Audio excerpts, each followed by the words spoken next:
time that we spent last week, burning the fire and once you speak, we make it stop what we came here for. We're lost instead. I got the doubts if we stay in place. The air flows naturally to what we build. I know that you're not as quite as sure as me. Let's make a change.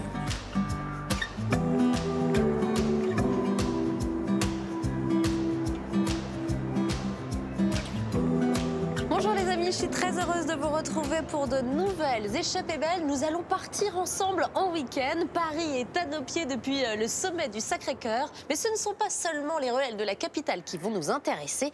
On va aussi découvrir des petites merveilles qui se cachent à 1 heure, 1 heure et demie d'ici. Nous allons nous laisser porter par notre curiosité.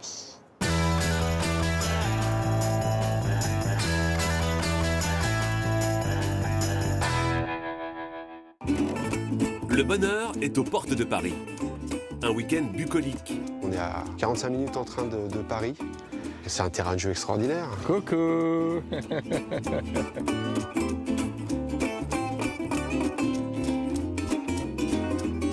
Un week-end enchanté. On est au cœur de la nature, on fait des cabanes dans des arbres, on est comme des enfants tous les jours. Avec des Parisiennes qui ont leur franc-parler. Quel est ton petit surnom? Mon surnom, c'est Fidèle Castreuse. J'aime beaucoup. Et beaucoup d'ingéniosité. C'est un projet d'agriculture urbaine en intérieur. Est-ce que je peux goûter une plante? Oui, bien sûr. Aventure en Île-de-France. Il s'est passé vraiment des choses extraordinaires ici dans ce château. On peut aller le visiter ensemble? Allons-y. Qui prend des airs d'île mystérieuse. Donc en passant un coup d'éponge, là j'ai découvert un trésor. Tu as vu le ciel bleu? C'est le ciel que Van Gogh a vu au-dessus du clocher. Je crois que tu as déjà fait du canoë. Ça m'arrive de temps en temps, en effet. On dit souvent que Paris est un village, mais alors là, c'est la parfaite illustration. Un week-end vraiment original autour de Paris. Petit selfie, ça On se fait un petit selfie, ça vous voilà. dérange pas? C'est génial. Merci beaucoup, Je vous en prie, Alessio. avec plaisir.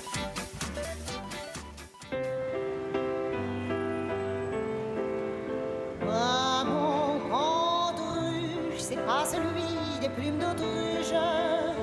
Moi, mon Paname, c'est sans bison et sans diable.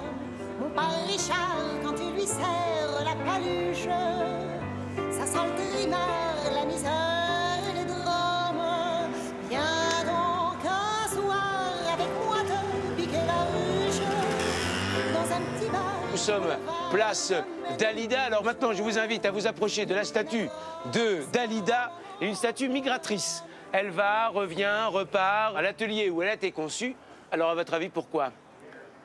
Eh bien, il faut la repeindre, mesdames et messieurs. Et notamment, à cause de quoi? À cause du patinage plus ou moins artistique que ses fans. Alors, par esprit de chasteté, en tout cas, de discrétion, eh bien, on la repeint de temps en temps.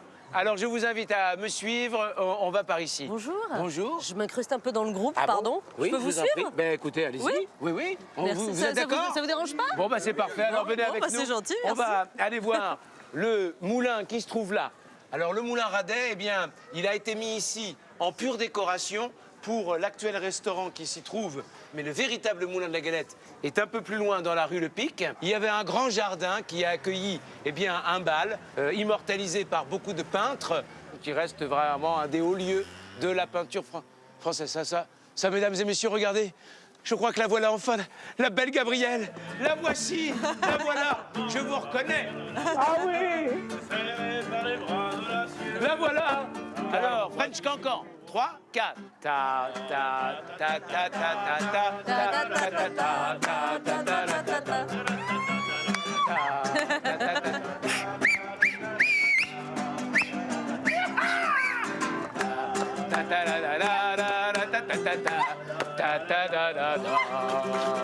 Ah non, non, non, non. Ah oui, il y a des enfants, voyons, mademoiselle Éclaircie. Bah oui, mes princes, merci mes princesses. À très bientôt. Merci à tous. À bientôt, au revoir, merci. Allez, nous, on s'en va. C'est la romance de Paris. les visites habituelles. Ton groupe a l'air d'être conquis. Eh ben, ils sont Vraiment. très sympas. Ça vous a plu, vous aussi? Oui. Oui. Si ta balade est finie avec ton groupe, je veux bien profiter de ta présence Ah et ben, avec visiter grand Paris plaisir. autrement. Très alors. bien. Eh ben, on va bonne faire fin ça de comme ça. journée. Au Merci revoir. beaucoup. À bientôt. Bon Vous êtes de retour. quelle région? On est à Paris. Parisien. Les Ah bah voilà, Parisiens. t'as fait Et même redécouvrir les Paris aux Parisiens. Exactement, c'est Au le principe. revoir.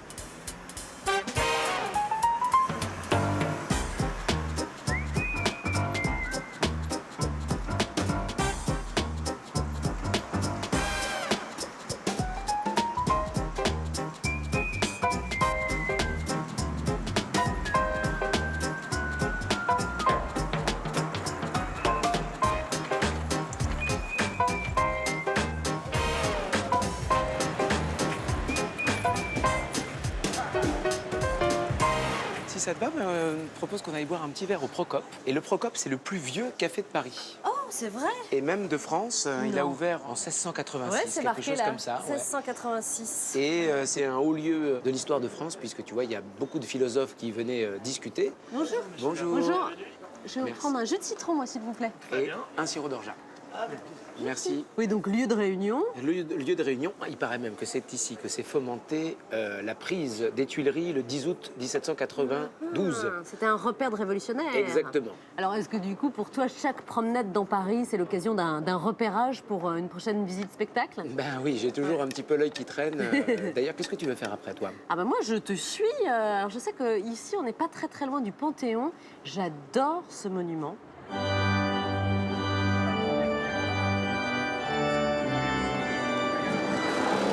Voilà le Panthéon. Eh Grands oui. hommes, la patrie, reconnaissance. Exactement.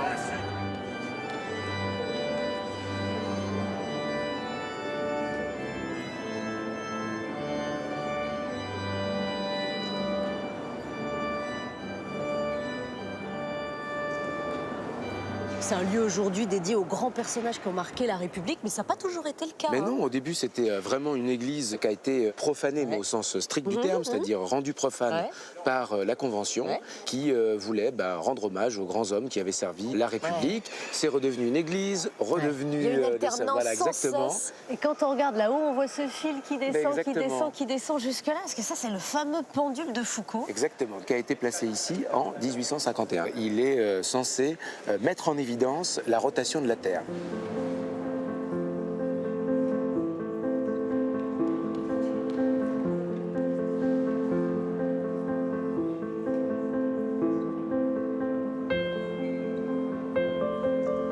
Alors là, on va aller dans la crypte où il y a les fameux pensionnaires du Panthéon, leur tombeau.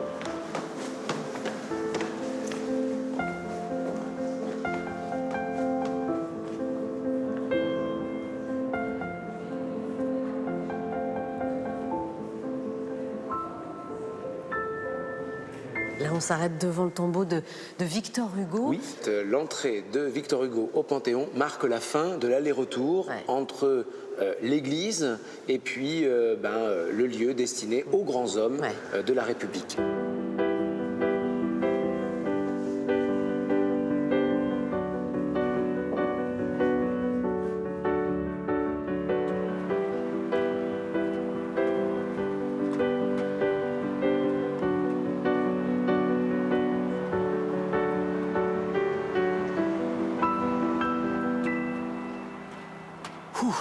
Alors, j'ai compté Ouais. 206 marches. Eh ben dis donc. Hein, ça se mérite, hein, cette vue à 360 degrés là, oui. sur Paris. Il paraît que c'est la plus belle vue parce qu'il n'y a aucun monument qui cache les autres monuments d'ici. Avec le Paris moderne hein, et la tour Montparnasse. Oui. Alors, est-ce que tu connais la blague qui circule sur la tour Montparnasse? Non, dis-moi. La blague, c'est de demander d'où est-ce qu'on a la plus belle vue sur Paris. Depuis la tour Eiffel. Non, depuis le toit de la tour Montparnasse. Et pourquoi? Je te vois venir. Parce que c'est le seul endroit d'où on ne la voit pas. Dis donc, c'est pas sympa pour ceux qui aiment la tour Montparnasse. Ah, je suis d'accord avec toi, d'autant plus que la blague existait déjà pour la tour Eiffel. Exactement, et on l'a gardée parce qu'on voulait la démonter, on a bien fait de la garder. tu vois. Absolument.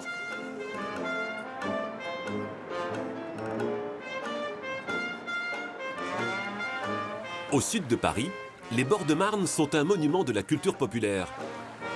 Un poumon vert aux portes de la capitale.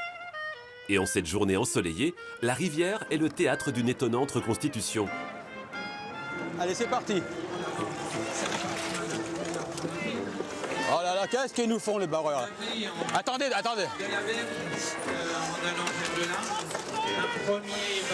L'idée, c'est d'essayer de tenir le rythme, bien l'équilibre, et on rame. La propulsion d'un bateau comme ça, c'est sur les jambes. Les bras, ils servent très peu en fait. François est membre d'un club d'aviron, un passionné des bords de Marne. Et aujourd'hui, il rend hommage à l'histoire du célèbre cours d'eau. Car ici, les rameurs font partie du paysage. Alors dans le temps, en 1920, là, il y avait des courses avec ces bateaux-là tout le temps. Il y en avait tous les week-ends. Il y avait des gens qui venaient avec le fameux train de la Bastille. Les trains partaient où il y a maintenant l'Opéra. Et donc les gens venaient passer une demi-journée ici pour ramer. Alors ils se promenaient et ils pouvaient faire un tour en barque.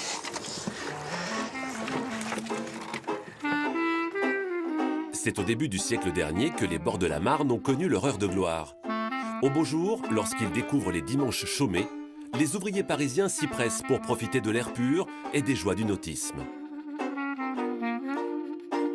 Mais c'est grâce à une institution que les bords de Marne sont rentrés dans la culture populaire.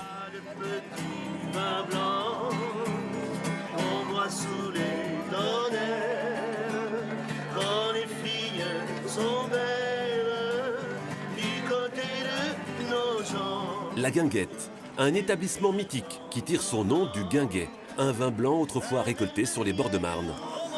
Vous cherchez 2 autres verres, là, parce que comme ça Aujourd'hui, le nectar a changé, mais les dimanches ensoleillés, les terrasses des Guinguettes font encore recette. Et l'esprit des débuts est bien vivant. C'était des petits restaurants, genre petit caboulot qui servaient à boire pour les pêcheurs, les gens qui se promenaient sur le rebord de la Marne. Et puis de fil en aiguille, il y a eu la recette de la pêche servait à être mangée à l'endroit où ils pouvaient boire un petit verre. Et puis du coup, ça s'est agrandi et puis ça terminait par des restaurants qui ont fait leur spécialité avec une clientèle qui venait profiter des produits du cru, quoi. Ça revient à la mode parce que les gens aiment beaucoup ces produits-là, quoi, qui ont un goût d'antan.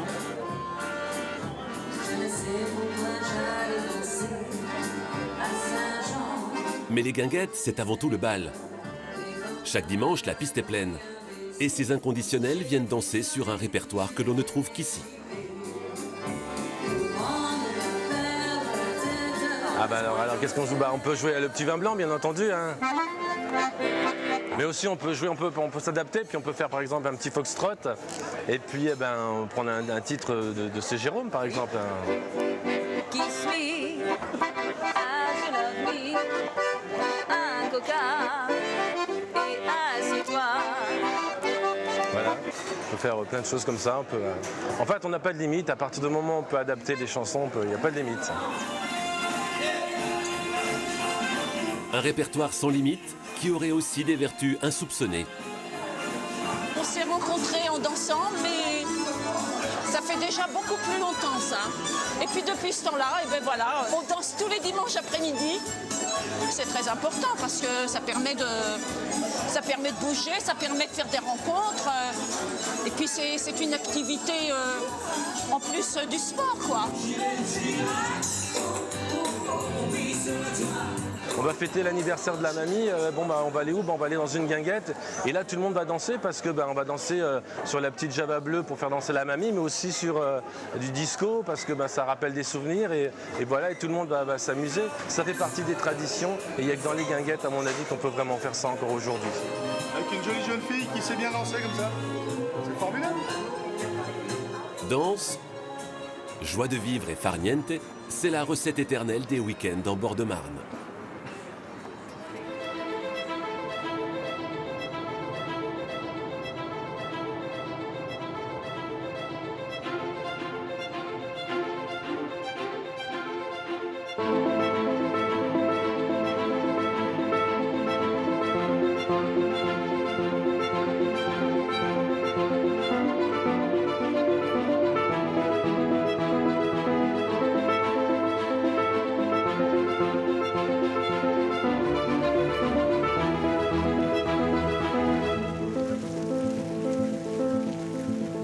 balade autour de Paris, grâce à vous, commence très bien, mon cher Jean-Charles, puisqu'à 1 heure de Paris, j'ai la chance, grâce à vous et avec vous, de visiter un des plus beaux châteaux de la région, voire de France. Vaux-le-Vicomte, un château qui appartient aujourd'hui à votre famille. Oui, c'est ça, c'est exact. Depuis maintenant 150 ans. Mais bon, bien évidemment, la grande histoire a commencé il y a bien plus longtemps. Il y a presque plus de 3 siècles maintenant, grâce à Nicolas Fouquet, qui a réuni autour de lui 3 grands artistes, qui étaient Lebrun pour la décoration, Le Nôtre pour les jardins et Le Vau, l'architecte, pour le bâtiment. Quand vous imaginez le roi arriver avec sa cour ici et de voir un tel bâtiment aussi moderne, un immense jardin à la française comme celui-ci qui est complètement novateur, le roi est complètement impressionné et terriblement jaloux. Et puis le 17 août 1661, le roi prend sa décision de faire arrêter Nicolas Fouquet. Il s'est passé vraiment des choses extraordinaires ici dans ce château. On peut aller le visiter ensemble? Allons-y.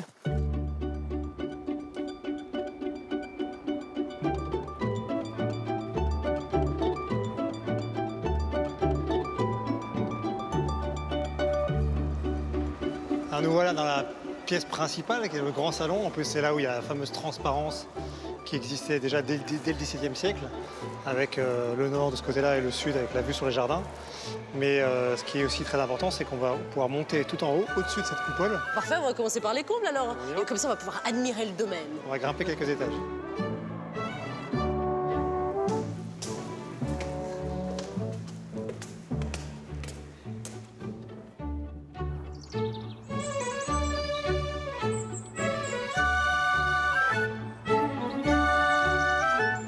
On passe par là, Jean-Charles? Ah oui, il faut baisser la tête un peu. Enfin, vous surtout. Moi, ça passe. Ouais. Je Et là, grimpe. surprise. Surprise, elle est là. Voilà. Ah, on est vraiment sous la charpente du château. C'est assez exceptionnel de pouvoir venir assez, ici. Impressionnant. La surprise est totale en arrivant au-dessus. Ah oui, en effet. Ah, c'est assez unique de pouvoir être ici.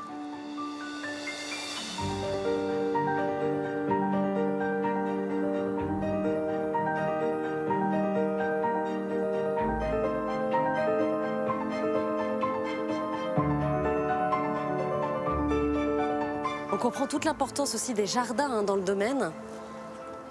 Très très beau. Et là, on voit des choses qu'on ne voit pas du sol. En fait, c'est tout l'intérêt des effets d'optique créés par le Vau et par le Nôtre. Comme par exemple le Grand Canal. Je ne sais pas si vous voyez, le Grand Canal, c'est le dernier bassin qui est au pied du grand mur qu'on appelle le mur des grottes au fond. Oui, je vois des bassins. Alors là-bas, il y a un canal. Alors d'ici, on a l'impression de voir un dernier rectangle, mais en fait, c'est un grand canal qui est 8 mètres plus bas que le jardin, qu'on ne voit pas du rez-de-chaussée, et qui fait quasiment 1 km de long.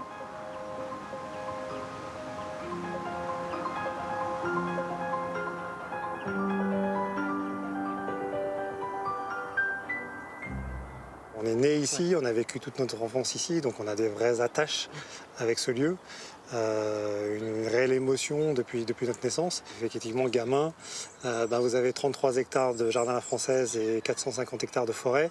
Et effectivement, tout le monde n'a pas ça, donc on a cette chance extraordinaire de pouvoir profiter d'un tel domaine, d'un tel patrimoine. Et on joue à cache-cache aussi, ici, et dans des endroits comme celui-ci avec vos frères? Alors ici, il faut le trouver, mais il y a pas mal de petits endroits dans les combles et dans différents appartements où effectivement on peut courir à se cacher. Et ça, on a pas mal joué à ça. Oui.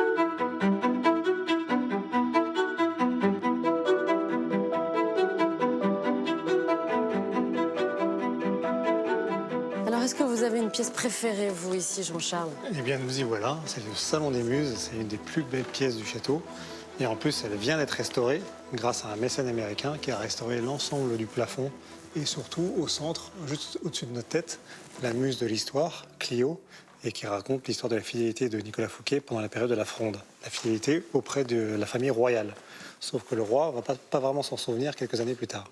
Vous parliez de mécènes qui vous aident à restaurer ce château. Vous organisez aussi des événements ici? Vous tombez bien, nous avons les soirées aux chandelles avec plus de 2000 bougies et un feu d'artifice. Ma soirée aux chandelles à Vaux-le-Vicomte, je vais rester, moi. Ouais, ça vous convient? Oui, oui. Donc écoutez, j'espère que vous allez bien en profiter. Et puis je vous invite à aller vous promener dans le jardin en attendant que tout s'illumine. Avec grand plaisir. Je peux rester encore visiter un peu le château? Le château et les jardins sont à vous, Sophie. Merci pour votre accueil, en tout cas. Je vous en prie.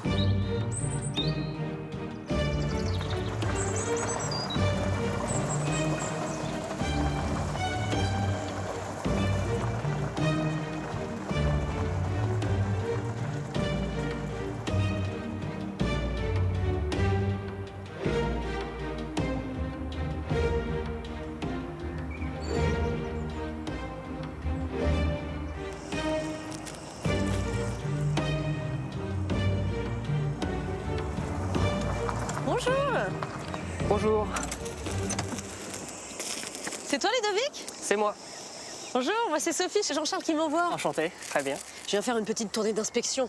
Non, Oui. plus sérieusement, j'étais curieuse de savoir comment on allumait toutes ces bougies, toutes ces chandelles pour cette belle soirée qui se prépare. Avec ça. Qu'est-ce que c'est exactement ça? Un chalumeau. Ah, tout bêtement, tout bêtement. Oui, parce que là, tu vas pas à l'allumette ou au briquet, hein? Non, non, il y en a beaucoup trop. Combien il y en a en tout? 1200. Ah oui, 1200. 1200 dans le jardin parc et 800 sur le château. Ah, d'accord, ça fait du boulot là. Hein. En plus, tu as un timing très précis à respecter. Oui, à 20h, 20h30, tout doit être allumé. Faut pas que je te fasse perdre ton temps alors. Hein, je t'accompagne un petit bout de chemin, hein?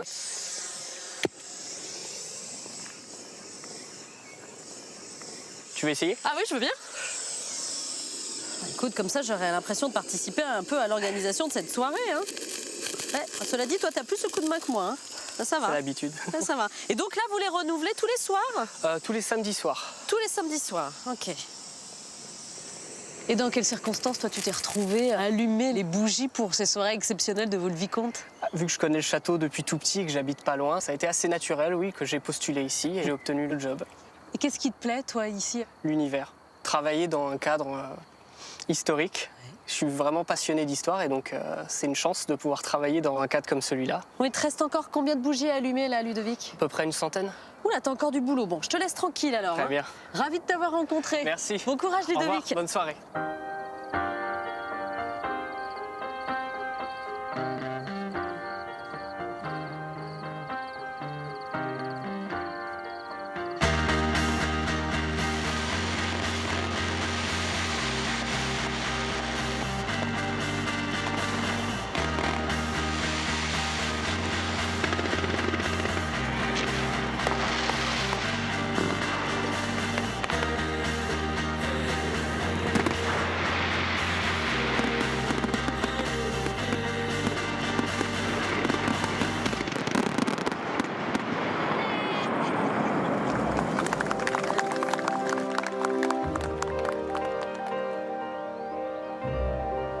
À quelques kilomètres de la capitale, se cache un monde magique. Regardez ce contre-jour extraordinaire. Vous avez de la lumière qui danse entre les arbres. Et on a même les filets d'étoiles d'araignée là qui sont encore en suspension. Voilà. C'est le rêve.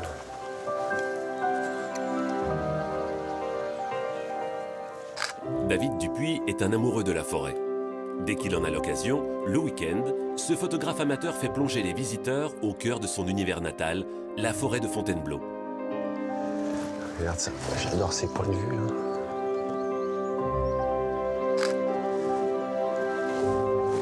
Ce matin, on s'est levé 4h30 pour être sur place à 6h, 6h30 quoi. Mais ça vaut le coup, c'est vraiment extraordinaire. Simplement regarder le soleil qui se lève, c'est quelque chose d'assez rare finalement. On perçoit les oiseaux le matin au réveil, les parfums qui sont vraiment importants et qui évoluent tout au long de la matinée. C'est magique. Bois, forêt domaniale ou privée, le quart de l'Île-de-France est couvert d'espaces forestiers en tout genre. Autant de possibilités pour ceux qui aiment y trouver refuge. Ah, un super point de vue là-haut. Hein. Toute la forêt. On est à 45 minutes en train de Paris. Et là, derrière nous, on a une immensité avec des sentiers partout. On peut passer des journées, des semaines à traverser la forêt. C'est un terrain de jeu extraordinaire. Extraordinaire. La forêt est une terre d'exploration. Et certains s'y promènent encore avec une âme d'enfant. La tête tournée vers la cime des arbres. Là, on a des beaux arbres qu'on n'avait pas vus au début. Tu vois? Qu'est-ce que t'en penses de celui-là? Gaspard et Emmanuel sont des architectes un peu perchés. Et ces arbres centenaires excitent leur imagination. Ah, tu vois, on ferme à peine. On ferme à peine. Il est magnifique cet arbre. Ce qui est hyper intéressant, c'est qu'on a un fût qui est très haut et très droit, avec la fourche qui se sépare au moins à 13 mètres, 14 mètres. Donc on peut vraiment mettre une cabane très haut perché. Aujourd'hui, les deux associés inspectent les arbres susceptibles d'accueillir leur future réalisation. Dans ce bois privé, situé à 50 minutes au nord de Paris, ils ont fait construire un village dissimulé dans les feuillages. C'est un bois qui est très dense. Quand on est venu la première fois, c'était en plein été, on arrivait à peine à se faufiler et on a réussi à implanter ici des cabanes. Là par exemple, on a la cabane bien-être qui elle est sur pilotis. Alors il y a des cabanes sur pilotis, il y a des cabanes au perché dans les arbres. Aujourd'hui, les 160 hectares de la forêt sont constellés de 17 cabanes levées au sommet des arbres. Des nids qui accueillent les clients à la recherche de tranquillité. Et parfois, mieux vaut ne pas avoir le vertige. Petite sensation forte quand même. Alors nous voilà à 14 mètres sur la terrasse de la cabane Carpe Diem. Vraiment au cœur de la fourche de ce chêne centenaire. On a fait une cabane un peu ramassée, qui est un vrai cocon. Avec une forme un petit peu arrondie, donc elle vient vraiment épouser la cime de l'arbre. Donc nous voilà à l'intérieur de la cabane, avec cette chambre très confortable, évidemment tout en bois, et toutes ces ouvertures vers l'extérieur pour qu'on soit totalement immergé dans la nature. Aujourd'hui, on pourrait nous proposer n'importe quel boulot. On ne changerait pas pour le moins du monde. On est au cœur de la nature. On fait des cabanes dans des arbres. On est comme des enfants tous les jours. On construit des nouvelles cabanes. On a plein de nouvelles idées. Sauf que c'est des cabanes un petit peu plus belles que celles qu'on construisait quand on était petit. Et ça nous rend vraiment très heureux. Il est donc possible de trouver la sérénité au cœur de la forêt. Certains préfèrent s'y dépenser. Et parfois, un sportif peut en cacher un autre. Opale, c'est un Grester, donc c'est du braque croisé avec du lévrier. C'est une race qui a été créée en Norvège il y a une vingtaine d'années. Et c'est vraiment, ça a vraiment donc, la puissance du braque, la vitesse du lévrier. Il faut qu'il soit fort physiquement, mais aussi et surtout mentalement. Opale est une athlète de haut niveau. Prête? Allez, 3, 2, 1. Allez devant, allez devant. Anthony, son maître, est champion du monde de canicross. Une discipline de plus en plus en vogue dans nos forêts. Et au détour des chemins, il y a de quoi être surpris. Ah, pas dedans. Ouais, c'est vraiment la survitesse qui est sympa. Je suis à 25 km/h. Et il faut être attentif à tout. Les prises de décision doivent être très rapides. Quand on court à ces allures-là, c'est le chien qui nous impose un rythme et une allure. À ce niveau de performance, l'exercice est une prouesse sportive. Mais le plaisir de la balade est universel. C'est un moyen d'être plus proche de la nature parce que déjà les chiens nous font, au-delà du sport, nous font vivre le lieu différemment, sous un autre angle. Ça attise notre curiosité, notre envie permanente d'aller justement découvrir au maximum les sentiers, les chemins. C'est un vivier d'inspiration pour créer des parcours d'entraînement pour les chiens et pour nous. Et du coup, la forêt, c'est presque le troisième partenaire. Voilà. On y va. Pour Opale, Anthony et les autres amoureux de la forêt, le terrain de jeu n'a pas de limite.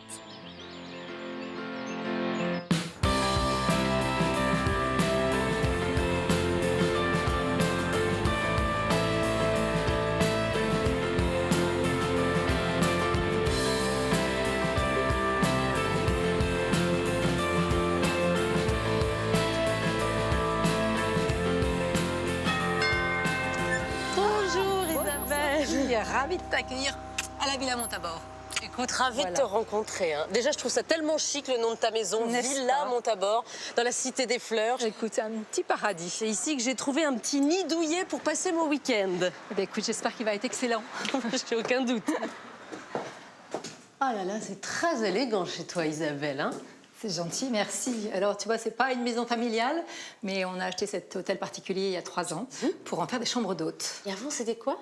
C'était un cabinet d'avocats. Voilà, donc on a eu un an de travaux pour transformer les bureaux en salle de bain, en cuisine. Donc je vais te la faire découvrir et puis surtout je vais t'emmener dans ta chambre. Tu vis ici quand même avec ton mari? Complètement, oui, c'est notre maison. Voilà, les enfants y viennent, les petits-enfants. On en a fait une maison familiale également. 2 chambres d'hôtes par étage. Très bien. Voilà, donc la chambre Clémentine qui va être ta chambre pendant le week-end. Parfait.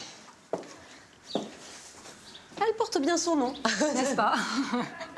C'est beau, hein, avec les moulures au plafond.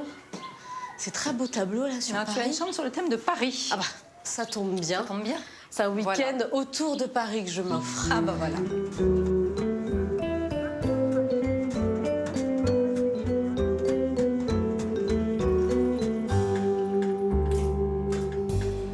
Contente de pouvoir me balader ici avec toi dans cette cité des fleurs qui est un endroit absolument magnifique. Hein. On dit souvent que Paris est un village, mais alors là, c'est la parfaite illustration. Hein. On a vraiment l'impression d'être dans un petit village. Tout à fait, parce que c'est vraiment une petite oasis en plein cœur de Paris. Voilà, tout le monde se connaît, il y a une bonne ambiance et il y a toute une histoire avec cette cité des fleurs. Là, on est dans le 17e arrondissement, hein, dans le quartier des Batignolles. Complètement. Et pourquoi on l'appelait comme ça? Et c'est quoi, en fait, l'histoire de la cité des fleurs? Alors, la cité des fleurs, elle a été créée en 1847 avec un cahier des charges bien précis, avec des façades alignées, avec 2 étages et une mansarde maximum.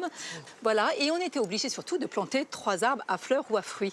D'où le nom Cité des fleurs. Et toi, tu y vis. Voilà, et moi je vis ici, j'ai beaucoup de chance.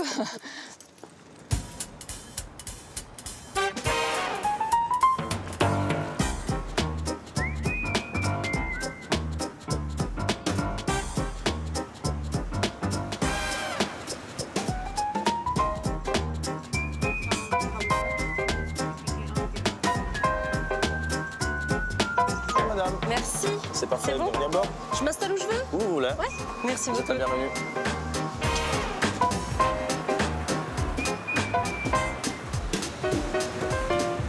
Mesdames et messieurs, bonjour. Bienvenue à bord de la compagnie des bateaux-bus. Notre prochaine escale sera Saint-Germain-des-Prés dans 5 minutes. Good morning, ladies and gentlemen. Next station, Saint-Germain-des-Prés in 5 minutes. Encore. Bonjour. Comment allez-vous? Ça va très bien. Ça se passe bien? Parfait. Et donc vous êtes capitaine là sur le bateau? Tout à fait, oui. Je suis jeune capitaine. Ça fait depuis 3 ans que je suis là. Ouais. Après, je viens d'Italie, Sicile en fait. Et je suis arrivé à Paris il y a 3 ans. Paris a volé mon cœur en fait, si vous voulez. Oui. Parigi ha rubato il mio cuore. Ah, c'est beau ça. Paris a volé mon cœur. Vous voyez les panoramas qu'on a tous les jours aussi. Faut que je prenne une photo. Venez, vous avez le temps, on fait une photo tous les deux. Bien sûr. Petit selfie, ça On vous... se fait un petit selfie, ça vous voilà. dérange pas? Pas de souci. Moi, je fais ma touriste. Hein. C'est génial. Merci beaucoup, Je vous en prie, Alessio. avec plaisir. Et bonne balade à vous. Merci à vous. Au revoir. Sympa cet Alessio.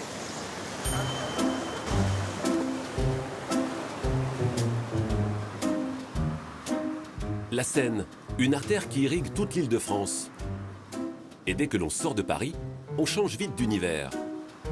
Le fleuve est doté d'une riche histoire et certains des habitants de la région s'emploient à la préserver. Les balanchines. À Chatou, à 20 minutes de la capitale, une bande de passionnés s'attelle à la rénovation de son patrimoine flottant. Ce sont ces bateaux qui naviguaient sur le fleuve au tout début du siècle dernier, même à la fin du... Attends. Après le pic. On rencontre quelques difficultés dans la façon d'installer le gréement et de le régler. C'est un retour dans le temps. Hein. Bah oui, ça nous rajeunit de 114 ans. Hein.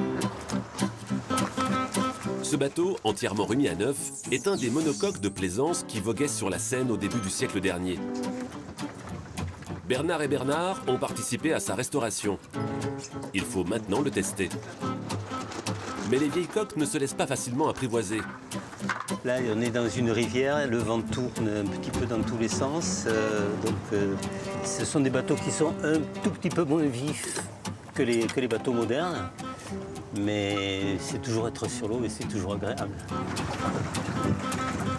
Restaurer un objet ancien d'un siècle ou construire une réplique d'un bateau centenaire, c'est quand même quelque chose d'extraordinaire.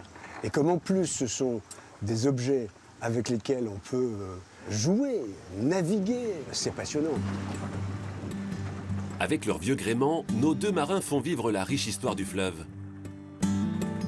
Mais le cours d'eau recèle d'autres merveilles. Beaucoup plus naturelles, celles-ci.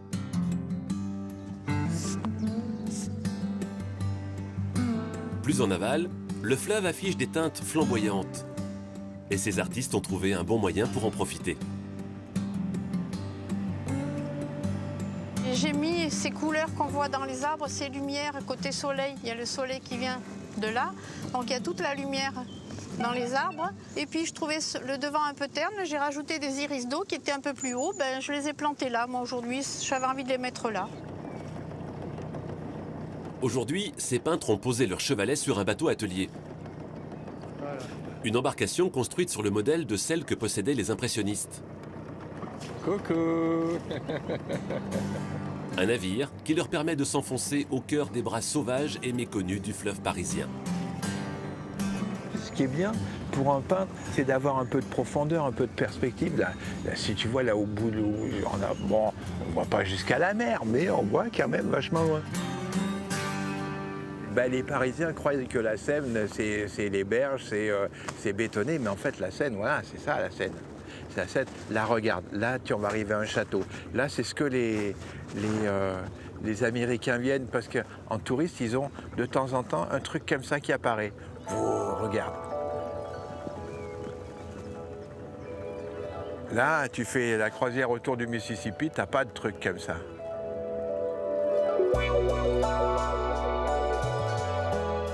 Voguer le long de la Seine, une invitation au voyage. Un dépaysement dont certains ont décidé de profiter tout au long de l'année. Gilles est un banlieusard pas comme les autres. Il vit à 40 minutes de la capitale, mais doit prendre le fleuve pour accéder à sa propriété. Ce passage, rien que cette petite traversée qui prend quelques minutes, ça me fait changer d'univers, mais même mentalement. C'est-à-dire que je peux partir stressé de la berge et 3 minutes après, j'arrive ici. J'ai l'impression que tout a été déposé là-bas. Là, je suis chez moi, c'est en paix, j'ai changé de monde. Et en fait, j'ai l'impression que j'ai fait une traversée de 3-4 heures et que je suis passé sur un autre continent. Le continent de Gilles, c'est l'île de la Loriole. Un morceau de terre de 400 mètres de long où il s'est installé avec sa famille.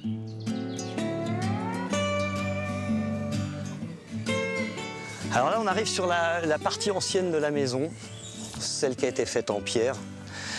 C'est la partie originelle, celle qui date de 1850-1900 à peu près. Cette propriété, Gilles et sa famille l'ont acquise il y a près de 30 ans. Au début, ils n'y passaient que leur week-end, avant de décider d'en faire leur résidence principale. Et après des années à vivre en bord de Seine, Gilles a appris à profiter des largesses de sa puissante voisine. En fait, on a 2 pourvoyeurs de bois. C'est la Seine qui nous amène ces trucs-là, qui restent prisonniers au milieu des autres arbres avec les crues. Et les tempêtes, il y en a beaucoup ici, on est dans un couloir de vent qui est arrêté par la forêt. Et en fait, ça fait tomber toutes les branches mortes. On n'a plus qu'à ramasser. Entre ce qu'amène la Seine et ce qu'amènent les tempêtes, on a de quoi se chauffer sans problème. On a l'impression d'être dans une mangrove ou d'être en Asie. C'est verdoyant, c'est un côté tropical. Je pense qu'on a toujours le même émerveillement au bout de 30 ans ici. Et j'aurais du mal à habiter ailleurs maintenant quand même, franchement. Riche d'un patrimoine unique et d'une nature étonnante, la Seine n'a pas fini de surprendre le visiteur qui ose s'y aventurer.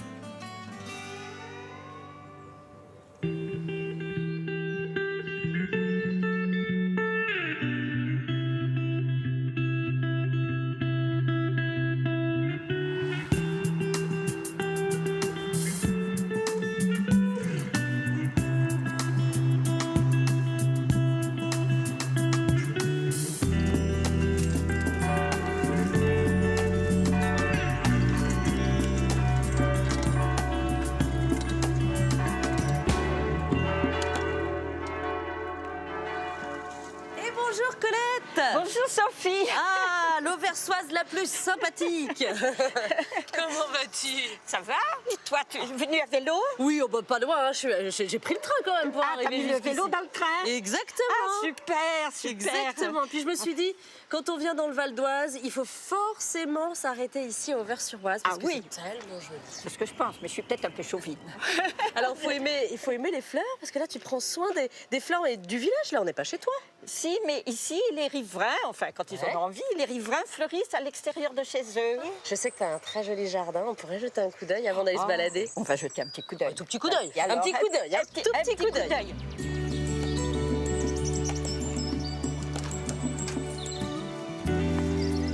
Je pose mon vélo. Mais il est magnifique ton jardin.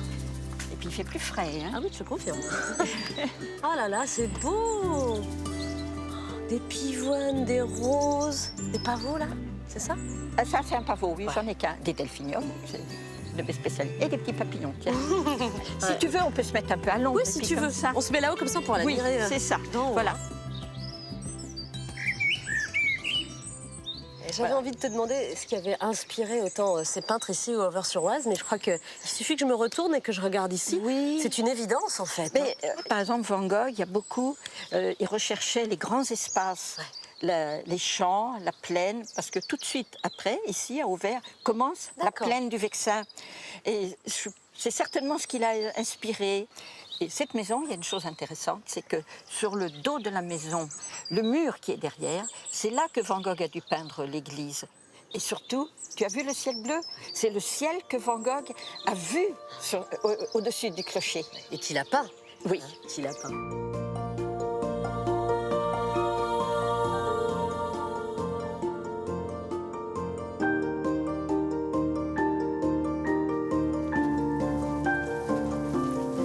C'est un endroit mythique, c'est là que Kirk Douglas a tourné son film sur Van Gogh. Ah, c'était un film de Vicente Minelli? C'est ça. Ouais. Et on le voit en train de peindre le Chant des Corbeaux. D'accord. Et en principe, c'est là qu'il décide de se donner la mort. Et qu'est-ce que tu en avais pensé, toi, du Van Gogh de Boris Pialat? C'était Jacques Dutronc, Van Gogh? J'ai beaucoup mieux aimé celui avec Kirk Douglas. Ah, c'est vrai? Ah oui.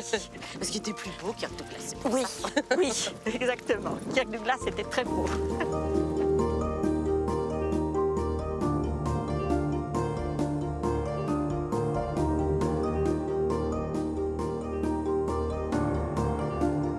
Voilà, la tombe de Vincent Van Gogh. Et il repose avec Théo, son frère. Théo, son frère, qui est mort 6 mois après lui.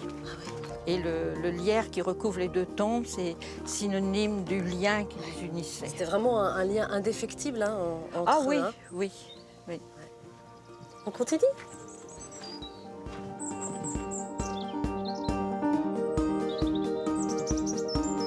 Est-ce que quand Van Gogh était ici, les paysages ressemblaient déjà à ça? Oui, tiens, des champs de petits pois, justement, il y en avait. Et puis des champs de haricots. Et puis des champs de blé, évidemment.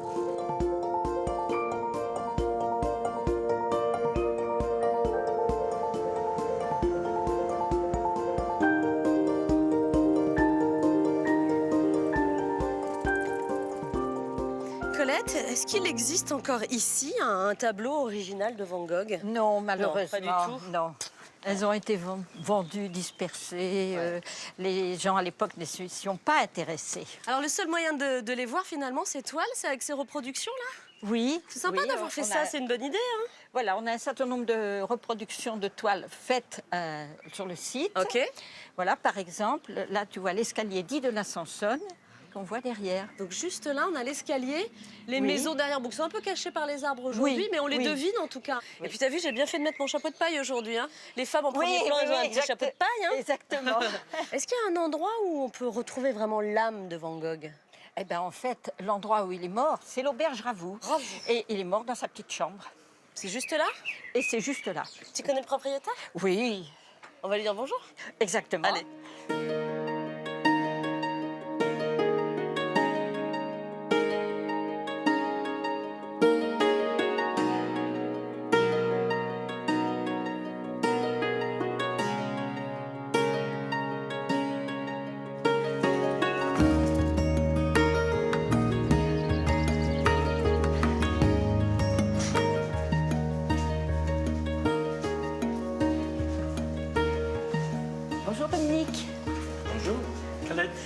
ça va? Je te présente Sophie. Bonjour Dominique. Enchanté. Je suis très heureuse de vous rencontrer. Je vais vous faire découvrir une seule chambre, mais quelle chambre? C'est celle de Van Gogh. Exactement. C'est une chambre où il n'y a rien à voir, mais il y a tout à découvrir. Ici, c'est pas un lieu touristique, c'est un lieu de mémoire, mais qui est avant tout un lieu de vie. Ah bah voilà une belle promesse, Et dites-moi. Alors Colette et Sophie, on va boire un petit verre? Avec plaisir. Voilà, Je me mets à côté de vous. Alors là, c'est la table d'André Malraux. Et d'ailleurs, dans son tiroir, il y a toujours un saucisson Un steak. saucisson, bah écoutez, c'est parfait. Ça pour l'apéro, ça tombe bien Dominique. Ouais. Alors là, c'est un peu la cérémonie, il faut choisir votre cuillère. Ah, vous allez nous servir de l'absinthe. Écoutez, je n'ai jamais bu ni goûté d'absinthe. Mais je vais juste goûter, hein. Alors, il y a une qui est pas fort, 45, et une qui est à 92. Non. Donc, vous avez le choix. Je vais goûter celle à 45. Colette, une petite cuillère. Un petit sucre. Voilà. Ok. Voilà. Et maintenant, vous imbibez le sucre et vous attendez. Voilà. En fait, c'est un jeu de patience. Absolument, oui. C'est un peu comme un pastis. Mais il y avait une molécule qui rendait fou, et c'est pour ça que cette molécule, aujourd'hui, on le fait, l'absinthe, mais sans cette molécule. On va trinquer ensemble. Mille merci pour cette visite. Colette, merci beaucoup Merci, de m'avoir Colette. accompagnée dans les rues d'Auvers-sur-Oise. Beaucoup, j'aime trop faire pour que ce ne soit pas un plaisir. Bon, merci à tous les deux.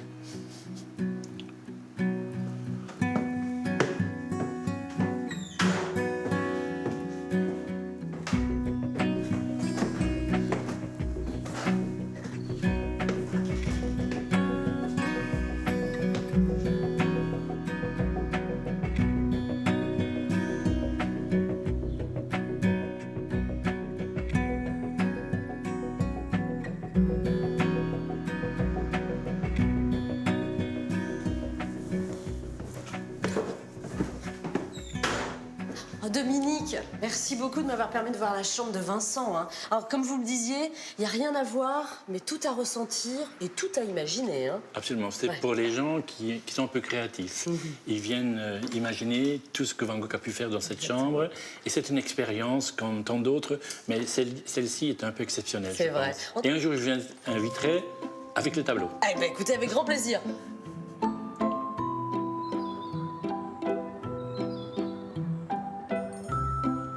La région parisienne a l'image d'un territoire bétonné et surpeuplé. Pourtant, elle regorge de parcs variés, propices à la promenade ou à la rêverie. Au bord de la Seine, le domaine de Saint-Cloud est l'un des plus grands. Le château a disparu à la fin du 19e siècle, mais les jardins, eux, n'ont rien perdu de leur splendeur. Venez, on va prendre ici une petite porte dérobée.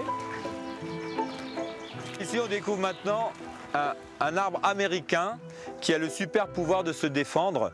Si vous regardez le tronc, il est armé d'épines très très impressionnantes. Jackie Libaud est naturaliste. Depuis 15 ans, il trouve dans les jardins franciliens une diversité et une richesse à la mesure de sa curiosité.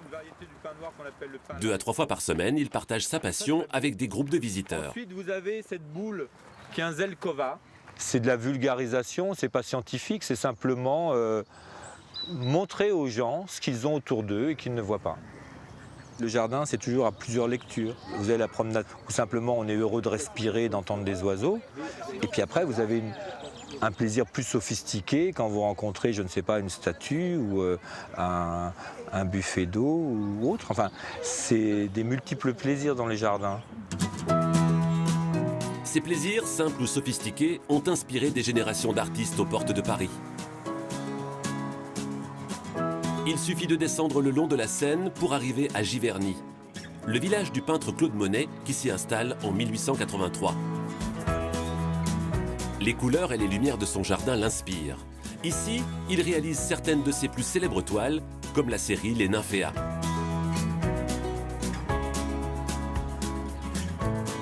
Son chevalet à Monet était souvent placé ici. Il avait vu sur, vous voyez, sur les reflets dans son étang. En fin de compte, on voit le ciel, mais on ne le voit pas en direct, on le voit en reflet. Gilbert Vahé connaît ses allées par cœur. Il est le jardinier en chef depuis 1976. Ils n'ont pas fini ce que j'avais commencé hier. À l'époque, l'étang aux nymphéas et le clos normand devant la maison étaient à l'abandon. Il faudra des années à Gilbert Vahé et son équipe pour leur redonner leur beauté d'antan. Pour cela, il s'appuie sur les travaux du maître. En fin de compte, Monet, c'était un jardinier aussi. Et tout le monde l'oublie, mais il avait des périodes où il collectionnait donc aussi bien les pivoines que les dahlias, que les iris. C'était un homme de la terre. Il pensait art pour sa peinture, mais il pensait aussi végétaux.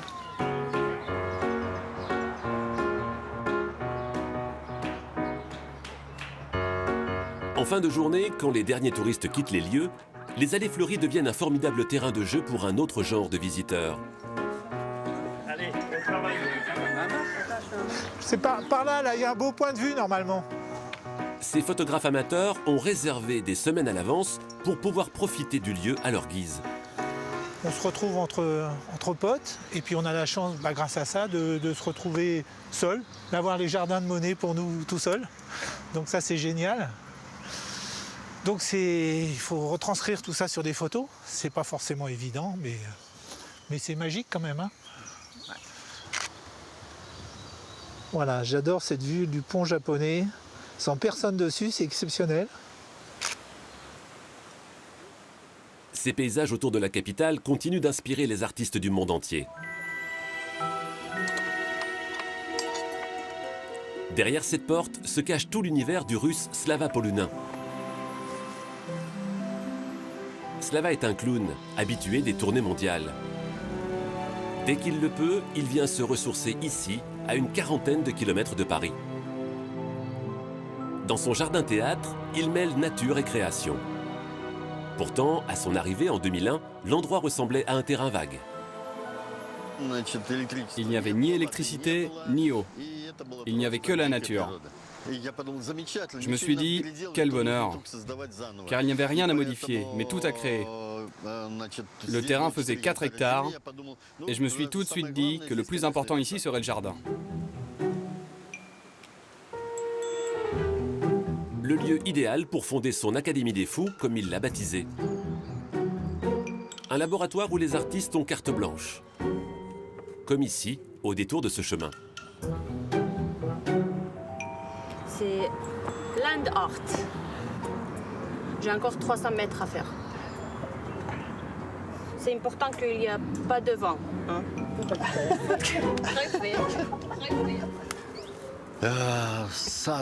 Le jardin est une des plus belles choses de notre vie.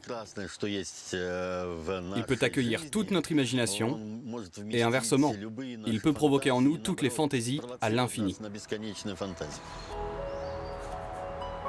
Son parc, Slava l'a voulu à l'image du monde, avec différentes ambiances. Des fleurs au mobilier, tout doit être en harmonie avec le thème. Là, on arrive au jardin noir. C'est un jardin magique, qui est même un peu anxiogène.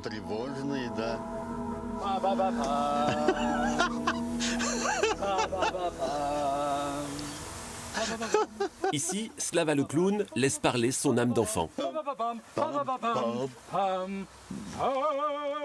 Quelques jours par an, son moulin jaune accueille des visiteurs. L'occasion de vivre une expérience unique dans ce jardin où tout semble permis.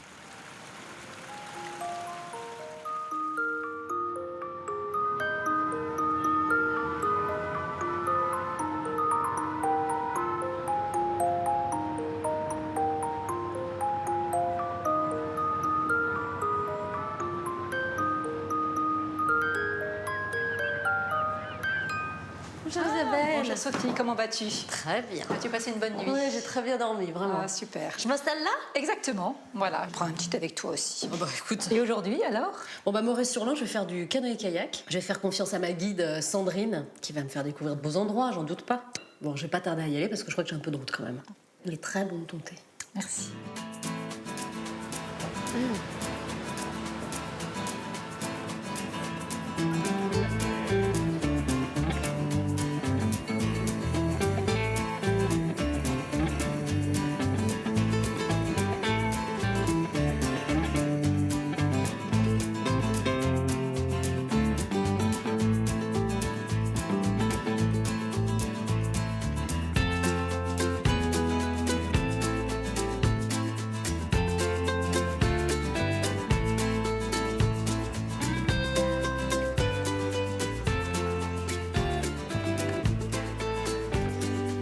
Sandrine. Salut Sophie, comment vas-tu? Très bien et toi?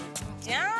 On est à Grès-sur-Loing et je t'emmène faire un petit tour en canoë jusqu'à Moret. Voilà, tu verras, c'est magnifique. On a un joli paysage, on a beaucoup de chance de vivre ici. Bah avec plaisir, ça fait combien de temps toi que t'es installée là? Alors écoute, moi ça fait 10 ans cette année. J'en avais marre de prendre les transports en commun, de travailler sur Paris. Donc je me suis lancée dans cette nouvelle aventure qui est le sport de plein air. Ouais. Et donc j'ai découvert cette magnifique région dont je suis tombée amoureuse et je voudrais bien te la faire découvrir. Bah écoute, vraiment je suis ravie d'être là. Tu as troqué le bruit des claviers d'ordinateur pour le chant des oiseaux. Exactement, tu vas voir, c'est une très belle rivière. Ouais. Donc je vais te faire découvrir tout ça. Ouais. Je te mets un petit gilet. Oui. Et puis c'est parti. Je crois que tu as déjà fait du canoë. Ça m'arrive de temps en temps, en effet. Eh ben on y va alors. Ah oui, j'ai complètement pris l'eau cette fois.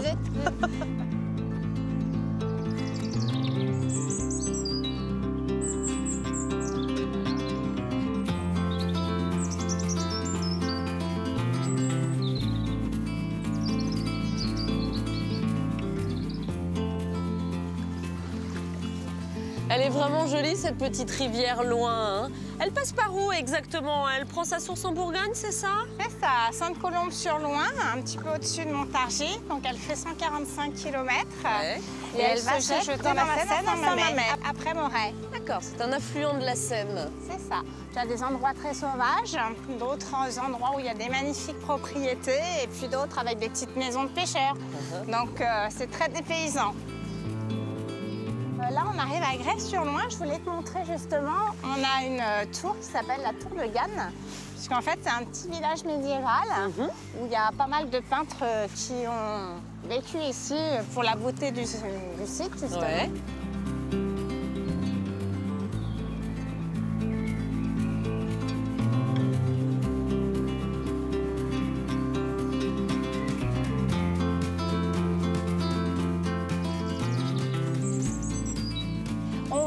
Un petit passage technique, tu m'en diras des nouvelles. Et puis après, je te propose qu'on aille faire un petit tour dans Moret. Très bien, c'était beaucoup trop calme. Un petit passage technique, ça va nous faire du bien. Voilà, allez, c'est parti, on y va.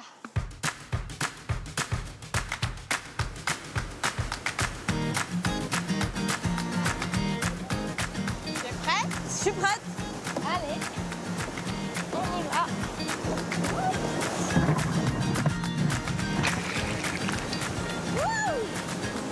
Ça peut prendre l'eau.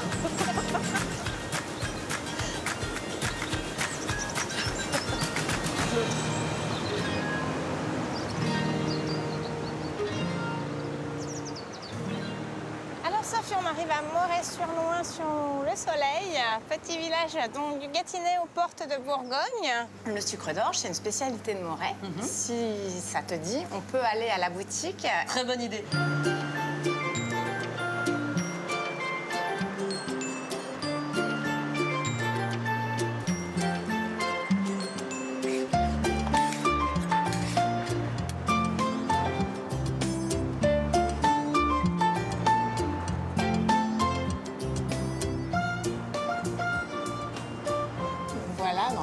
Des saints, la maison du sucre d'orge. C'est la maison des gourmandises. Hein. Voilà, j'ai l'impression qu'il n'y a pas que du sucre d'orge.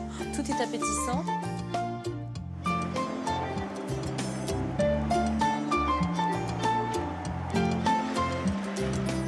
Mais oui, je connais, j'en ai déjà goûté. Je vois qu'il est marqué sucre d'orge des religieuses de Moret. Donc c'est fabriqué par des religieuses. C'était fabriqué par des religieuses, oui.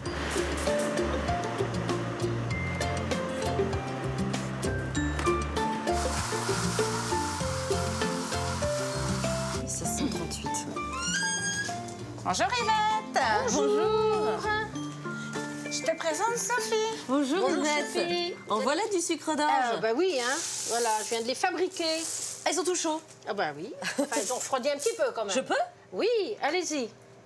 Ah oui, c'est très très bon, c'est vrai que c'est très doux. Hein, ouais, ça adoucit la gorge. Ça adoucit Exactement. la gorge. On pense qu'il y a du miel dedans, mais il n'y a pas de miel du tout. Ah oui, pas du tout. Pas de miel. Donc qui dit sucre d'orge, ça veut dire qu'il y a de l'orge bien évidemment dedans, mais on parle bien de la céréale. Hein. La céréale, tout à fait. Les religieuses en 1638 ont eu l'idée de confectionner ce bonbon. Ce sont des religieuses bénédictines qui habitaient ici à Moret. Et donc, elles ont fait cuire de l'orge dans de l'eau. Elles ont fait une décoction d'orge qu'elles ont ajoutée à du sucre de canne à l'époque. Et donc, elles se sont rendues compte que c'était un adoucissant pour la gorge. Au temps des religieuses, à Fontainebleau, il y avait les rois, les reines. Et très sourement, les rois venaient faire acheter du sucre d'orge pour leur adoucir la gorge. J'ai l'impression que c'est addictif, hein, les sucres d'orge de Moret. Quand on commence, oui, quand on on s'arrête plus. Hein. Voilà, tout à fait. Merci beaucoup, Yvette. Merci. Bon, puis Voilà. comment je repasserai, hein, Yvette. D'accord, pas de problème, Sandrine. Et faites encore très longtemps du sucre d'orge, Yvette. Oui. Hein, Longtemps, enfin. Si. Oui, on va essayer. Voilà. Merci pour tout, Yvette. Au revoir, Yvette. Au revoir, à bientôt.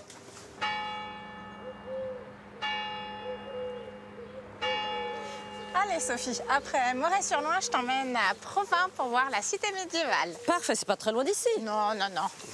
En route.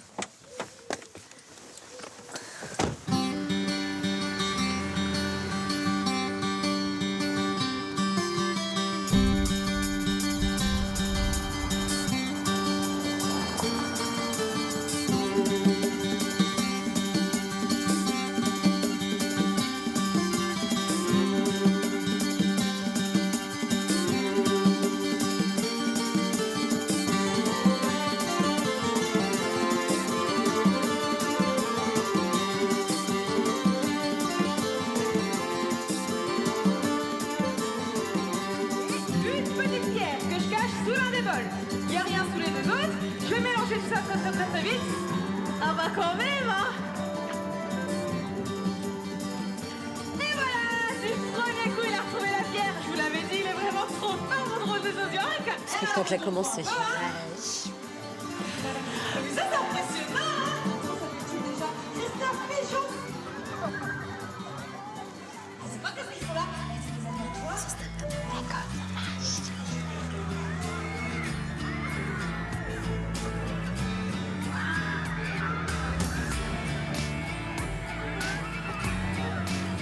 Les Aigles des Remparts, c'est le spectacle emblématique de Provins.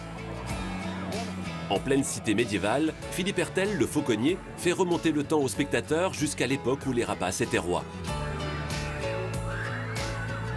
Pendant le spectacle, les rapaces retrouvent leur liberté dans le ciel de Provins.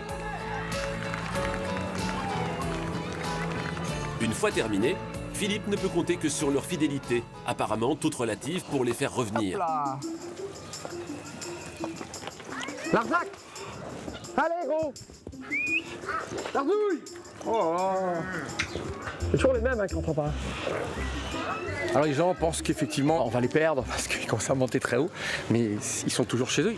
C'est pas des machines, c'est ça souvent les gens disent ah ils n'aiment pas tout de suite, mais c'est ça aussi le plaisir quoi. Je veux dire, si c'est des machines, on prend des drones et puis on fait un spectacle avec les drones. Attention, il y a un crochet qui rentre. Et voilà, gros crochet il est là. Effectivement, on trouve peu d'électronique chez ces oiseaux. D'ailleurs, à part les rares instruments de mesure, presque modernes, l'essentiel de la technique de la fauconnerie n'a pas évolué depuis le Moyen-Âge. On monte un petit peu le temps et on se replonge des centaines d'années en arrière, du temps des seigneurs. L'âge d'or de la fauconnerie, c'est le Moyen-Âge où bon nombre de seigneurs pratiquaient la chasse traditionnelle. C'était un véritable loisir. Si aujourd'hui on aime la fauconnerie, on ne peut pas être insensible à cette période-là. Philippe a trouvé un décor idéal pour assouvir sa passion. Provins compte plus de 60 monuments classés qui sont les témoins de la grande période médiévale des comtes de Champagne. Au XIIIe siècle, la cité, alors troisième ville de France, était un carrefour commercial incontournable. Alors, je vous ai présenté le Provins de la ville haute, qu'on appelait jusqu'à la Révolution française le Châtel. Et nous avons également le Provins de la ville basse, qu'on appelait le Val, c'est pareil, jusqu'à la Révolution française. Maintenant, on appelle donc ville basse et ville haute, ces deux parties. Martine guide les touristes dans le dédale de la ville depuis 40 ans. Le médiéval, elle est tombée dedans toute petite. Alors voilà, c'est ici qu'est née vraiment ma vocation, puisque je suis née donc dans cette maison. C'est dans ce quartier que l'amour des pierres est venu. Ici, c'était très différent de maintenant. Les murailles étaient encore couvertes de lierre. Il y avait donc tous les enfants qui couraient donc sur les murailles, qui jouaient donc au chevalier. Et autour de moi, ma famille, toujours, c'était l'amour de Provins. Et je pense qu'ils m'ont transmis ce virus. Aujourd'hui, Martine vit toujours à quelques rues d'ici, dans une maison à pans de bois. Ainsi, le voyage dans le temps continue. Moi, j'adore être dans ce type de maison parce que je trouve que ces maisons ont une âme. Et c'est ça qui est formidable pour moi. J'ai besoin de ça. J'ai habité donc une maison moderne. Il me manquait quelque chose. Et le fait d'être dans cette maison avec voilà, ces pierres, ces bois, pour moi, voilà, je m'y sens bien.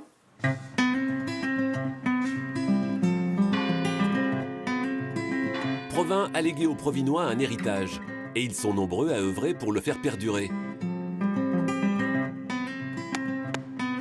C'est le cas d'Olivo Boscariol. Ce Vénitien d'origine a fait renaître un artisanat dont la cité médiévale avait fait la renommée. Les carreaux de céramique.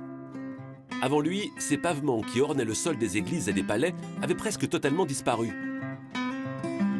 Ces carreaux viennent de l'église Saint-Ayoul, qui ont été déposés de l'église lorsqu'ils ont changé le pavement et qui ont été installés dans un grenier, puis la poussière les recouvrant, ils ont été complètement oubliés. Et c'est là qu'en passant un coup d'éponge, là j'ai découvert un trésor, un vrai trésor. Et donc ce sont ces éléments-là que je reproduis aujourd'hui.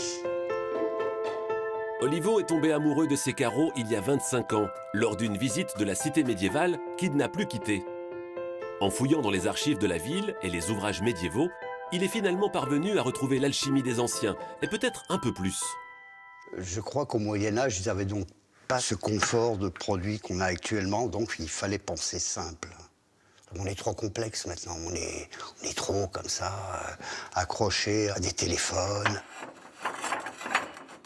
Le fait d'aller fouiller dans l'histoire, rechercher, penser simple, oui, Provins me l'a donné, ça. Vous voyez pourquoi je suis bien dans les remparts. Parce que finalement, j'y trouve mon compte. C'est peut-être ça la recette magique de Provins. Un pied au Moyen-Âge et un pied au XXIe siècle.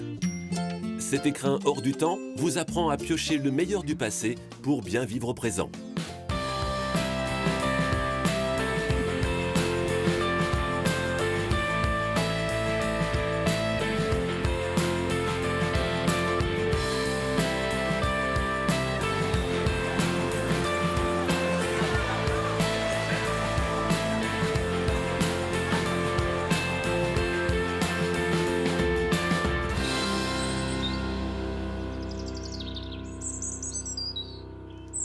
Très heureuse de te retrouver, Audrey, pour ce week-end autour de Paris.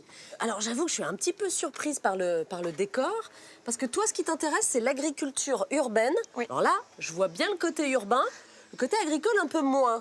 Oui, en effet, ici, on est à Montreuil, sur le site des Murs à Pêche, qui est un site de plus de 35 hectares, où aujourd'hui, il y a un patrimoine qui est vraiment préservé. Ouais, c'est un vrai poumon vert, hein, ici à Montreuil. C'est ça.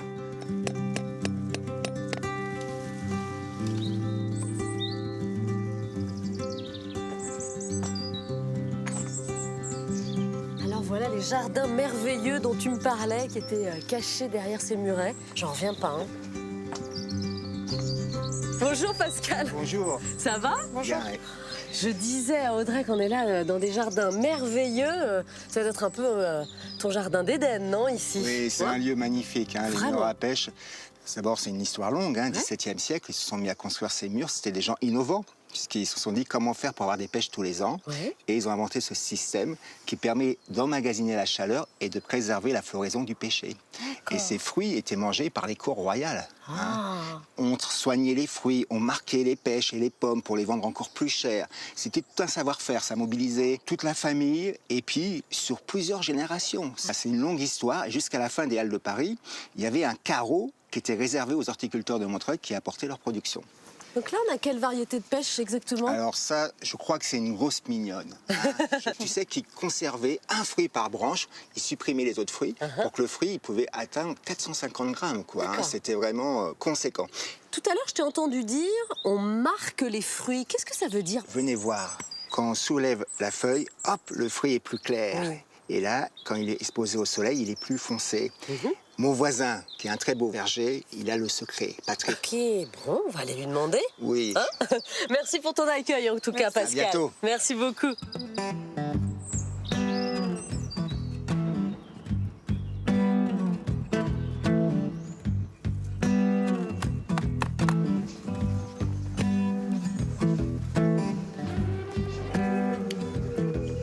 Bonjour.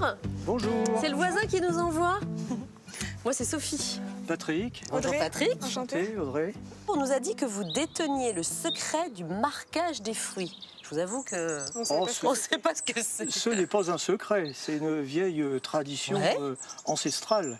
On colle un pochoir de cette manière. Le soleil fait son petit coup de pinceau. En septembre, on décolle le pochoir avec une éponge humide tiède. Dis donc, c'est très beau et très élégant, ça. Donc c'était à l'effigie des rois, des reines.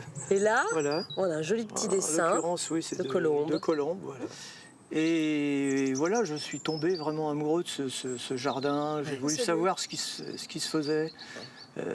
J'ai écouté les murs. C'est intéressant finalement que vos chemins se croisent tous les deux. Oui, Patrick, en fait, nous, on porte un projet d'agriculture urbain qui est vraiment intégré à la ville de demain. Et donc, vous êtes où donc, nous, on est au Grand Voisin, dans l'ancien hôpital à Saint-Vincent-de-Paul, dans le 14e à Paris. Et on occupe des locaux de cet hôpital. Donc un ancien bloc opératoire, tu vas voir, c'est pas vrai. C'est un peu bon. On va quitter Montreuil pour aller dans le 14e alors. Voilà. Je vous raconterai tout ça si je repasse par ici. Mais j'ai travaillé dans le 14e, moi. Ah bah voilà, et bah vous passerez voir Audrey. Merci. Au revoir Audrey. Au revoir. Au revoir, à bientôt.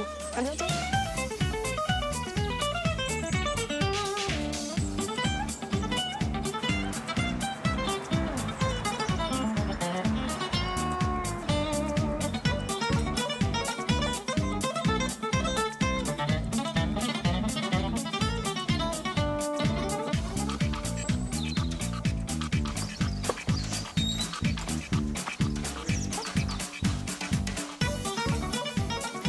Agriculture urbaine et durable. Oui. Vas-y, rentre, je t'en prie. Ah oui. Ah mais je m'attendais pas du tout à ça, en effet. Tu vas voir, c'est un peu différent de tout ce que tu as pu voir. Ah ouais, rien à voir avec le jardin qu'on vient de quitter, là. Non, rien à voir. Oh là là. Donc ici, on est à Hydropousse. C'est un projet d'agriculture urbaine en intérieur, où on a verticalisé l'espace, tu vois, pour gagner en hauteur et donc en espace de culture. En France, on est l'une des premières startups à proposer ce type de production verticale. Le gros avantage de la culture hors sol, c'est qu'on est capable d'économiser jusqu'à 90% d'eau par rapport à l'agriculture traditionnelle. On utilise des laits de basse consommation. Zéro OGM pour faire pousser tout ça. OGM, zéro pesticide, il faut le dire et même appuyer dessus. Est-ce que je peux goûter une plante? Oui, bien sûr. Tiens, je te fais goûter le radis parce que souvent c'est ce qui surprend le plus en fait. Oh mais oui, c'est très bon. C'est un goût de radis très fort. Ouais. Et c'est pourquoi aussi les chefs ils utilisent ça comme une touche aromatique sur leur plat. Ça réveille vraiment les saveurs. Il y a des chefs qui font appel à nous parce qu'on a une qualité et une fraîcheur qui ne peut pas se retrouver dans des produits qui sont importés. Bah justement, j'ai une livraison à faire et je vais préparer tout ça et on va y aller ensemble. Bah, je vais t'accompagner. Bon, ça y est, t'as terminé ta commande? Ça y est, on va pouvoir y aller. On livre ça au chef? On y va. Okay.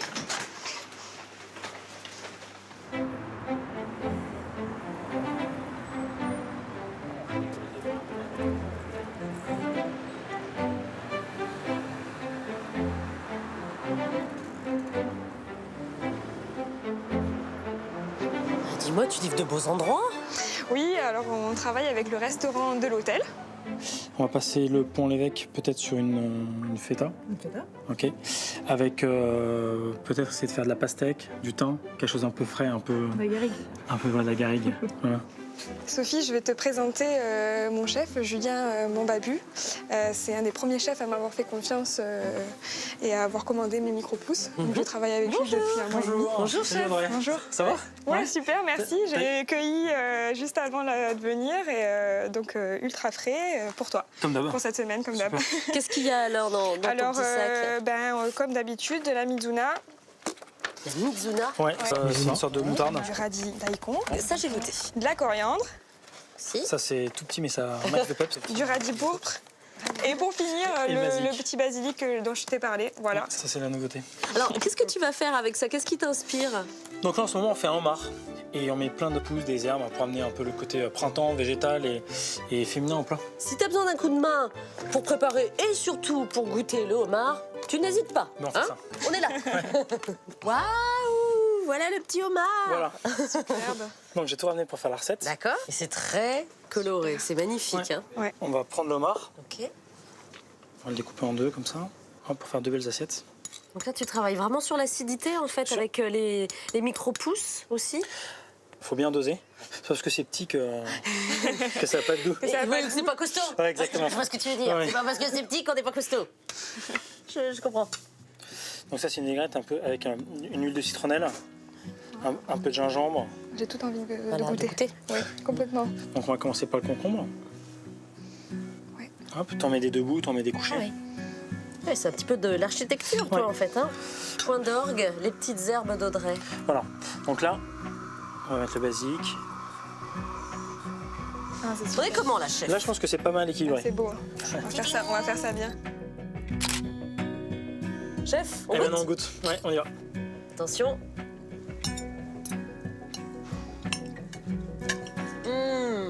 Comme tu disais, c'est croquant. C'est vachement agréable, c'est super frais.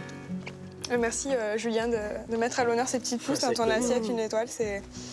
C'était inespéré et c'est vraiment un rêve qui se réalise. Oh là là, vous avez bien fait de vous rencontrer tous les deux. Merci Julien, merci chef. Avec plaisir. On va pas gâcher, il faut qu'on finisse l'assiette. Hein.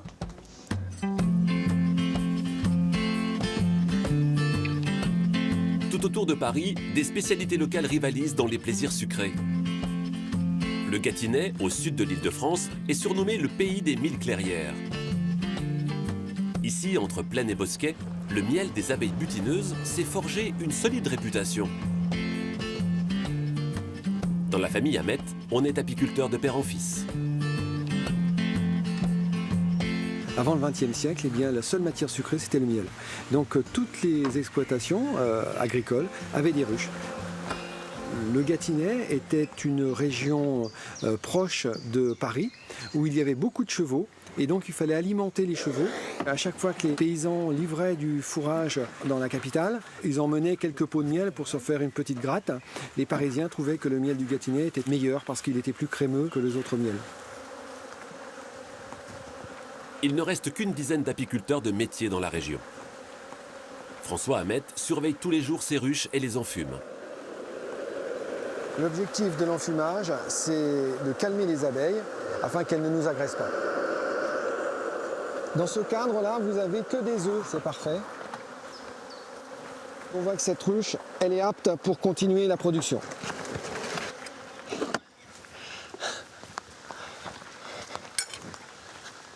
Ce que j'aime bien, c'est la nature, la diversité des tâches, le calme de la forêt, vous entendez les oiseaux.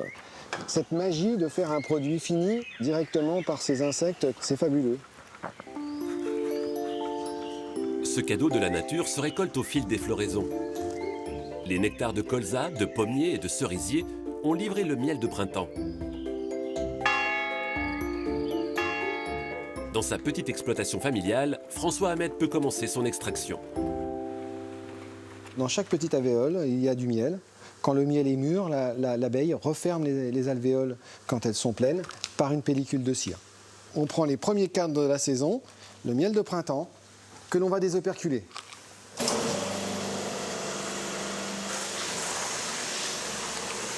Avec son millier de ruches, M. Hamet récolte chaque année jusqu'à 30 tonnes de miel du Gâtinais. croisement de la Seine et de l'Oise, une autre spécialité sucrée fait les beaux jours du village d'Andrézy. C'est ici que siège la dernière confiturerie artisanale de la région. À sa tête, Laure Cassan, la petite fille du fondateur. Mon grand-père s'est installé sur les bords de l'Oise dans les années 50 parce que les batelières des péniches, au moment des récoltes, venaient cuire les fruits dans les bassines de cuivre pour les conserver toute l'année. Avec l'urbanisation, les vergers alentours ont quasiment disparu. Désormais, la chef d'entreprise travaille avec des fruits surgelés. Vous disiez la myrtille, là? Oui. Et c'est Nelda qui est sur l'abricot? Oui. Ils sont surgelés dans la journée de récolte, ce qui permet aux exploitants agricoles de les récolter bien mûrs. Ils sont bloqués par la surgélation et nous, on les a toute l'année avec la même qualité, les meilleurs fruits possibles.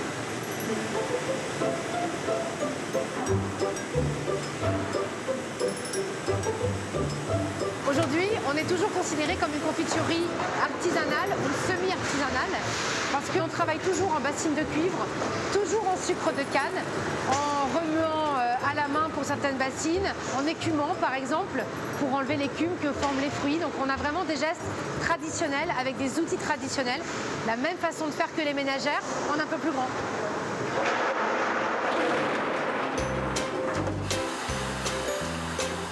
Ces confitures artisanales régalent les clients des plus grands palaces parisiens.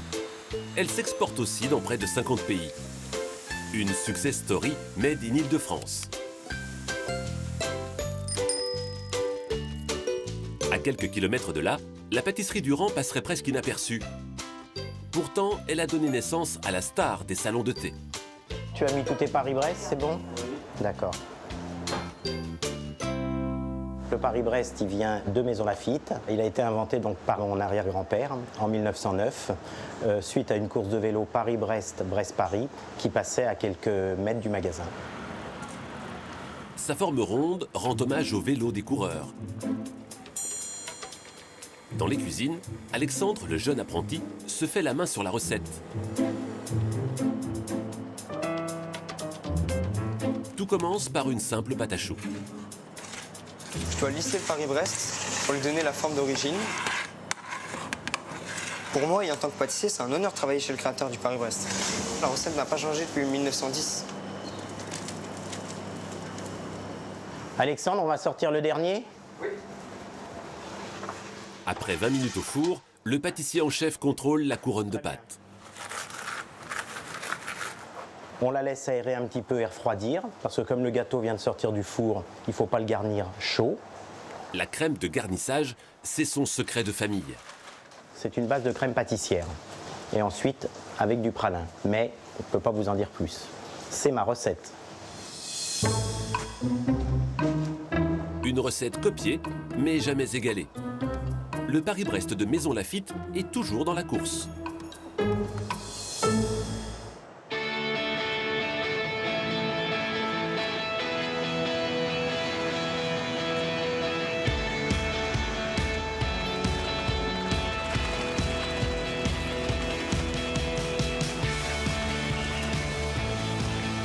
Bonjour. Salut les filles. Ça va? Ouais, et toi? Salut. Je voulais m'acheter des protèges poignets. Tu peux me dire ce que t'as un peu? Ouais, on va regarder si c'est par la baraque. Ça marche. Salut Charline. Salut, ça va? Je te retrouve dans ta boutique préférée? Oui. Hein, Je viens souvent ici pour acheter du matériel de roller derby. D'accord. On est dans la boutique de la jeune fille qui est derrière le comptoir? Major. Bonjour Major. Major. Bonjour. C'est un surnom ça. C'est un surnom, ouais. Bonjour. Bonjour, je vois que il te manque quelque chose là. Ah oui, j'ai un problème de patins. Alors, je voyais des patins à roulettes en arrivant. Enfin, patins à roulettes, ça donne un peu mon âge là, quand même. Hein. Des quads. Des quads? Ouais, ça fait un peu plus... D'accord, donc 4 roues. 4 roues, Ouais. à l'ancienne, pas alignées, et une bottine type en cuir, quoi, Ouais. à l'ancienne. Parce que toi et tes copines, vous faites du roller derby. On fait du roller derby, un sport de contact, qu'on dit un peu violent, mais voilà, on est très protégé hein, tout de même. Oui. Et surtout, la particularité, c'est que c'est un sport à l'origine féminin, et donc qui est maintenant majoritairement féminin et féministe aussi.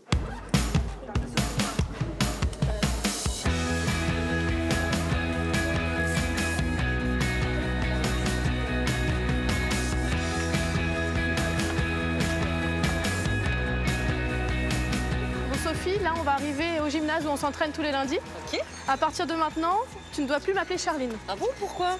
Parce qu'on rentre dans l'univers roller derby et maintenant il faut m'appeler par mon derby name, c'est-à-dire mon nom de derby, mon nom de joueuse. Ah très bien, donc quel est ton petit surnom? Mon surnom c'est Fidèle Castreuse. J'aime beaucoup Fidèle Castreuse.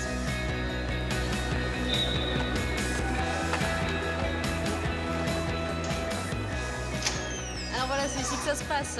Voilà, c'est ici qu'on fait tous nos entraînements. Il y a des filles de l'équipe A, de l'équipe B et des fresh meat, donc les nouvelles joueuses qui sont arrivées à la rentrée. Bon, écoute, c'est peut-être temps de commencer à mettre l'équipement et à rouler. Les patins. Voilà. Oh là là, j'ai peur. Bon, ok, on fait ça. Toi, tu vas t'équiper comme les filles? Oui, c'est ça. Moi, je vais faire ce que je peux. Ça marche, à tout de suite. Je passe devant, je tends les mains, elle m'a rejoint. Et au moment où elle passe, je suis un blocage pour Charline sur le côté. D'accord? Ah Mathieu, raconte-moi quelles sont les règles du jeu là exactement. Alors les règles du derby sont assez complexes. Donc, pour être très simple, c'est une course de vitesse et de contact entre 2 équipes de 5 joueurs, 4 bloqueuses et une attaquante dans chaque équipe. Toi, qu'est-ce qui t'a plu exactement dans ce sport? Énormément de choses en fait. Je cherchais vraiment un sport qui me ressemblait. Et du coup, ce que j'aime dans le roller derby, c'est le fait que déjà c'est un sport technique. Il y a toute la pratique du patin qu'il faut connaître. C'est un sport stratégique. Et puis c'est un sport très tolérant. Il y a beaucoup de fraternité, solidarité. Et voilà, c'est ça qui me plaît dans le roller derby. Je sais pas ce que t'en penses. Je suis pas super stable, mais je tiens sur les patins. Moi, je trouve que t'as déjà progressé depuis le début. Au niveau de la position, on est bien. Parfait, à l'aise. Si on allait un petit peu en contact là, avec les filles. filles. Oui, je pense qu'il faut taper un peu. Hein, on va les taper. C'est sûr. Bah, il y en a une qui s'appelle Tabasco, elle me fait peur, elle. Oui. Suicide Blonde. Oula, elle me fait peur aussi. Pardon, excuse-moi, je ne sais pas m'arrêter encore. Pardonne-moi. Hein. C'est une technique. J'ai bien compris qu'il y avait des techniques pour s'arrêter. Les filles, on a envie d'aller un petit peu au contact, si vous voyez ce que je veux dire. Bon, on va faire un départ de jam? Départ de jam. Ok, donc on va se positionner à 4 avec 2 personnes de dos et 2 personnes de face qui vont servir de soutien aux personnes qui sont de dos. Quand le jam va être lancé, Tank, donc votre jammeuse, celle qui a le bonnet avec l'étoile, va commencer à impacter la ligne bleue pour essayer de franchir cette ligne bleue. Et avant même que Tank commence à impacter, vous allez vous reculer sur cette ligne bleue pour qu'elle se plaque contre vous et les gêner. Impacté, plaqué, on a l'impression d'être au rugby là, hein, ça... Ou en pâtisserie. Ou en pâtisserie. Quel est le rapport? C'est les blagues du coach, ok, très bien. On les comprend pas toujours. 5 secondes. On recule. On recule et on se colle contre Tabasco. Jam is on, pack is here. Allez-y les filles.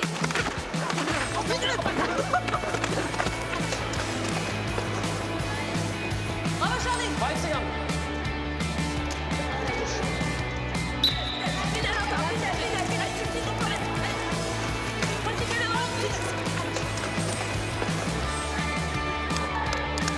Ça c'est grâce à vous. Bravo Charline. Bien joué. Merci, c'est grâce à vous. Bravo. Super. Écoute, j'aime beaucoup l'esprit de ce jeu. Parce que tu vois, au début, quand tu me l'as décrit, je me suis dit, bah, oula, il y a peut-être quelque chose d'un petit peu violent. Mais en fait, pas du tout. Finalement, non. Mais ouais, on est très bien protégés et puis tout à fait. On essaye de pas se faire mal, quoi. Je vois que vous vous amusez, vous êtes des super nanas. On sent qu'il y a une énergie dingue qui se dégage de tout ça. On fait une petite photo d'équipe. Allez, c'est parti. Ça te gêne pas, s'il te plaît, de prendre la photo? Merci beaucoup. Allez. Au fait, est-ce que vous avez un cri de guerre, les filles? Évidemment. Ouais. C'est quoi? Ouais.